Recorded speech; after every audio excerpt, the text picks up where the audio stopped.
This building behind me definitely feels haunted to me, and I think there's a lot of people in here, maybe 40, 50, 60 souls all huddled together.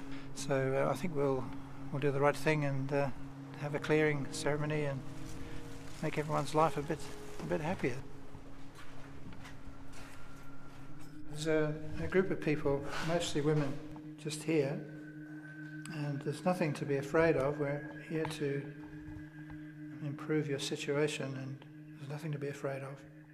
I've cleared hundreds of haunted houses now, and I tend to forget the details of all of them. Most haunted house situations, usually the people have had a priest come out, or a vicar, or an Orthodox minister, or somebody like that, or they've used smudging sage, or putting salt around the door and things.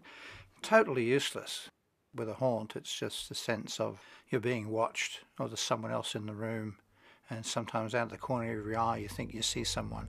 And with poltergeistry there's lots of physical activity, slamming doors, lights flickering on and off, fans and vacuum cleaners starting up by themselves. They're usually bullies, the people that were doing bullies when they were human. This place has been empty since the early 80s. The state government closed down nearly all the psychiatric hospitals because they didn't want to spend the money on mental health.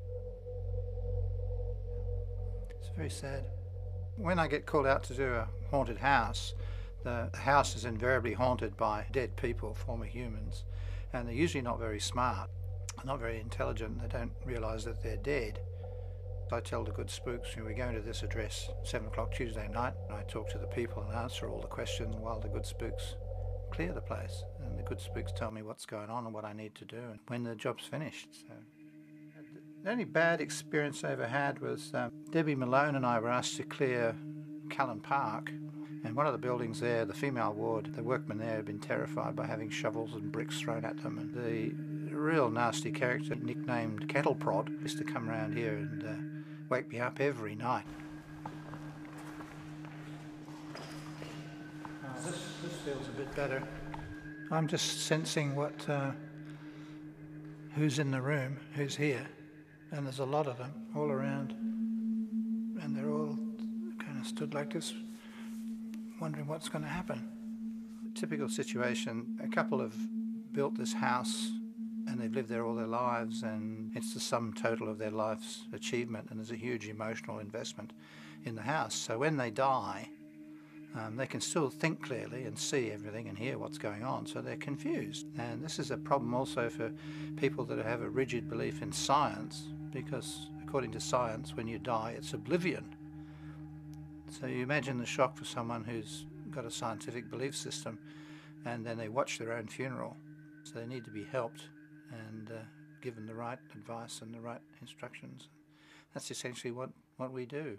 So I think we'll do the clearing now. What I'm going to ask is that in this whole building, including all the rooms that we didn't go into, where there are psych patients who are distressed and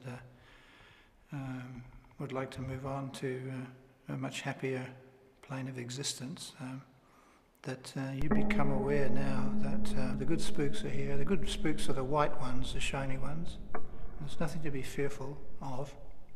And just go with them and follow their instructions and go to the light, and you can end your unhappiness and your misery right now.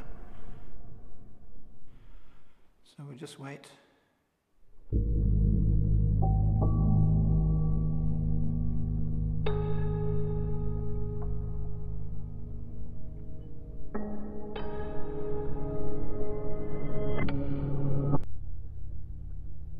I always feel really good after I've cleared a haunted house. I feel good about what I do. We've been here now for about an hour. The mood is definitely lifted, and I feel good about helping people to a happier existence, and I think the job's done. All right, they might be skeptical, but when the lights switch on and off by themselves and the doors slam by themselves and the tap turns on by itself, that's when they call me. Who are you going to call?